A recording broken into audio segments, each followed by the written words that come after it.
The Lord be with you. And with your spirit. A reading from the Holy Gospel according to Luke. Glory to you, Lord. As Jesus continued his journey to Jerusalem, he traveled through Samaria and Galilee. As he was entering a village, 10 lepers met him. They stood at a distance from him and raised their voices, saying, "Jesus, Master, have pity on us." But when he saw them, he said, "Go show yourselves to the priests." As they were going, they were cleansed. And one of them, realizing he had been healed, returned, glorifying God in a loud voice. And he fell at the feet of Jesus and thanked him. He was a Samaritan. Jesus said in reply, 10 were cleansed, were they not?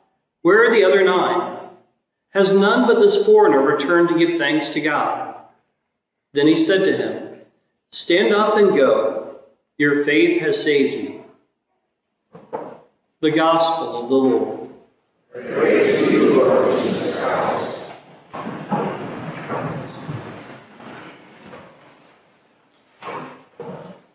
One of them, realizing he had been healed, returned, glorifying God in a loud voice.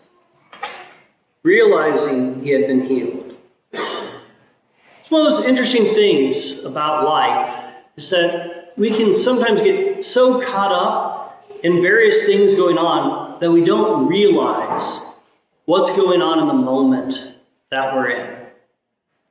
It was great to have this last week to go on priest retreat, to have a moment to step back and just look at what all is God doing right now in this moment?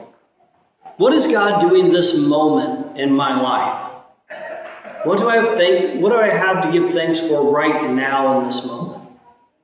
So many times we can get caught up in the past or caught up in the future. And I'm a firm believer that that's one of the greatest tricks of Satan. One of the greatest tricks of Satan is to get us either caught up in the past of either past wounds or past misdoings, or even sometimes caught up in celebrating past great times that we miss what's going on right now in this moment. Or the other trick of Satan is to get us caught up too much in the future, caught up on things that we have to worry about.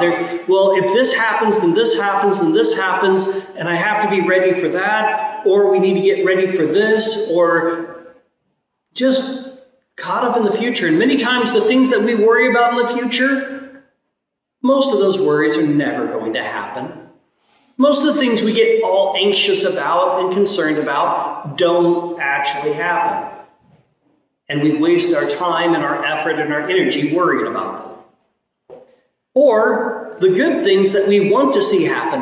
One day I'm going to be this kind of person that has this kind of job, that does this with their family. Well, if you don't make the choices right now in this moment, you'll never get there. Satan wants us caught up in the past or the future because we can't do much of anything about either one. God wants us in this moment. 10 lepers are cleansed. One of them realized he had been healed. One of them realized it.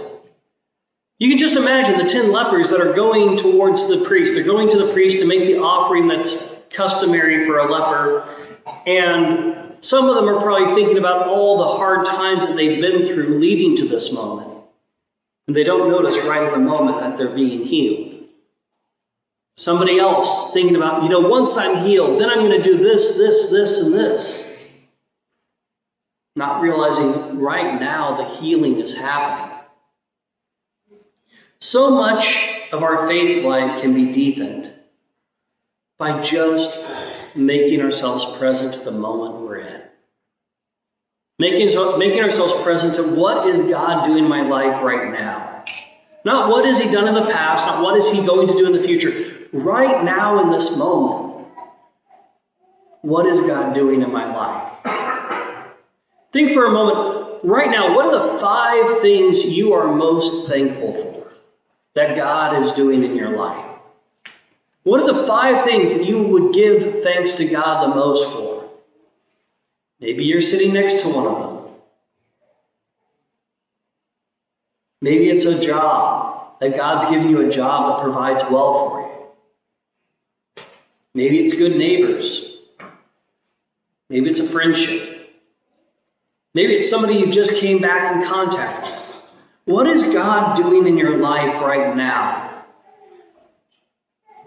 Just take a moment and think about it. What would you consider your 5 greatest things that God is doing right now in your life?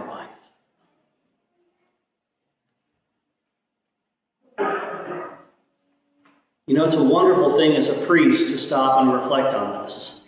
And, you know, it's very easy for me to say one of the great things God is doing in my life right now is having me in a beautiful parish. And by a beautiful parish, I'm looking this way, not that way. Beautiful parish.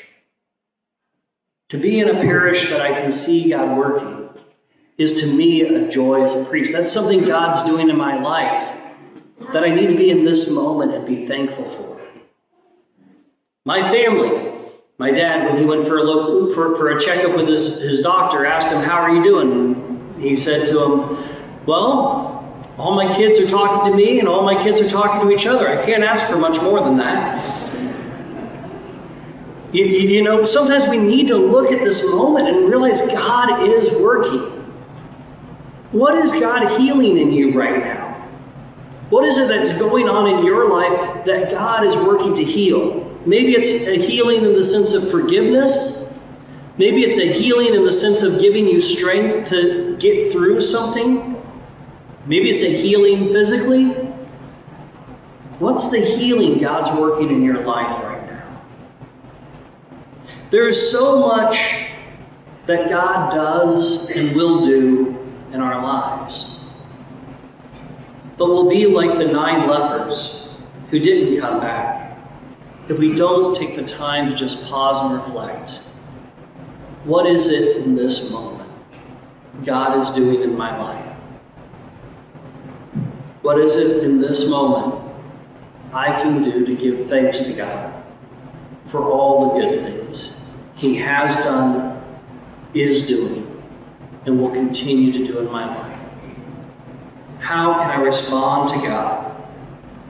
How can I be like this leper and fall at the feet of Jesus and thank Him for all He does each moment of my life?